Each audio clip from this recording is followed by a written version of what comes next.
Beautiful people of God, this is Prophetess Rivers with another word, another message. Today I want to talk to everyone about pushing past certain situations despite of what's going on in your life.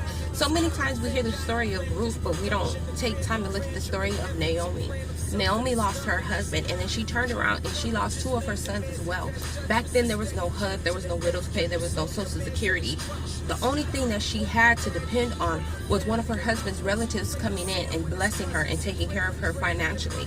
You have to understand that she stayed in a land where there was famine, and she had to move past that land. And so what am I saying? There are going to be times in our lives where we're going to go through certain situations. We're not going to be able to see what's in front of us, because back then she didn't know that her daughter-in-law was going to marry Boaz. All she did was know that she was going to trust in God despite of what was going on in her life, despite of everything happening to her. And we have to be able to trust God as well, despite of what's going on in our life, whether friends turn their back on us or we don't know how we're going to make ends meet, because God says he's going to supply our every need. So are you going to trust in God and say, God, even though I have more bills than money, I'm still going to trust in you. Even though these people are acting funny towards me and changing their back on me, God, I'm still going to trust in you. And that's what we have to do. We have to be able to put our full trust in God, saying, God, I'm going to be obedient to you.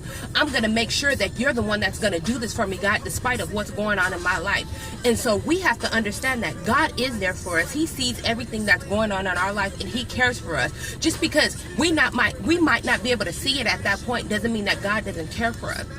You have to understand, at the end of Naomi's life, her daughter-in-law ended up having a baby, and she ended up breastfeeding that child. So what is God saying just in that part? Even in your old age, don't think that I forgot about you. So whether you're young or old, you still God's child. Now the question of the week is, do I believe that parents should play favoritism? No, I don't. I don't think that parents should play favoritism. I don't think that parents should go around saying, oh, I think this child is better than this child, or, praise this child more than the next child, because your children see that. They might not say anything to you, but they're going to grow up to have envy towards that other child. They're going to grow up to have envy towards that child, where they're not even going to want to speak to that child, or they might even want to try to hurt that child. Let's look at the story of Joseph and his brothers. The father played favoritism to the point where they sold him into slavery. You don't want to play favoritism with your kids, because when they get older, they're not going to want to have nothing to do with that same child that you praised. And 9 out of 10, that same child that you were sitting up there praising when you were gone, because you praised that child so much, they're not going to be able to do nothing without you. Remember, I love you, God loves you, and all that you do, give God the honor, glory, and praise. To God be the glory.